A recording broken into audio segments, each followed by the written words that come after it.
Setiap hari kita pasti menggunakan barang serta jasa. Lalu, bagaimana produk dan jasa yang kita gunakan tersebut diproduksi?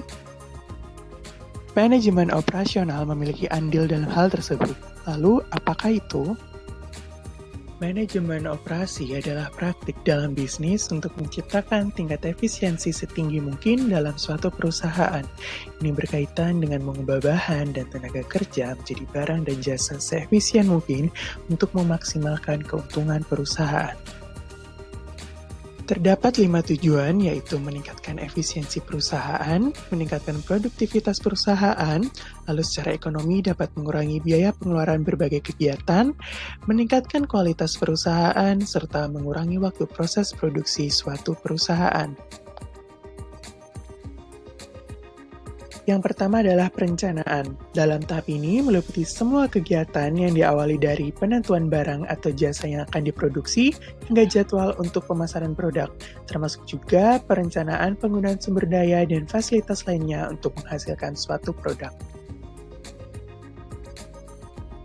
Selanjutnya adalah pengorganisasian, yaitu untuk menentukan jumlah dan jenis sumber daya manusia yang diperlukan untuk menjalankan semua kegiatan. Manajer operasional membentuk struktur individu, grup, atau divisi dalam sebuah subsistem operasional demi meraih tujuan perusahaan. Penganalisis yaitu meliputi semua kegiatan untuk memperoleh keterangan tentang setiap kegiatan yang dikerjakan dalam kegiatan operasi dan produksi.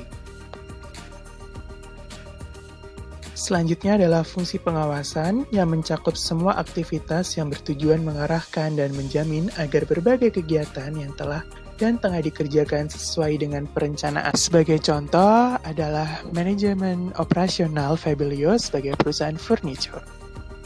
Input sendiri meliputi modal, lalu ada mesin yang digunakan, lalu raw materials, bahan baku, sumber daya manusia, lalu adalah tempat pabrik itu sendiri, lalu ada proses pendesainan dan juga energi yang digunakan. Tahap selanjutnya adalah proses transformasi dari input hingga menjadi produk. Setelah proses transformasi, akhirnya output dari proses tersebut adalah produk yang dapat kita gunakan, yaitu seperti kursi dan juga meja. Jadi dapat disimpulkan, manajemen operasional yang baik dapat meningkatkan efektivitas, produktivitas, dan tentunya akan meningkatkan profitabilitas.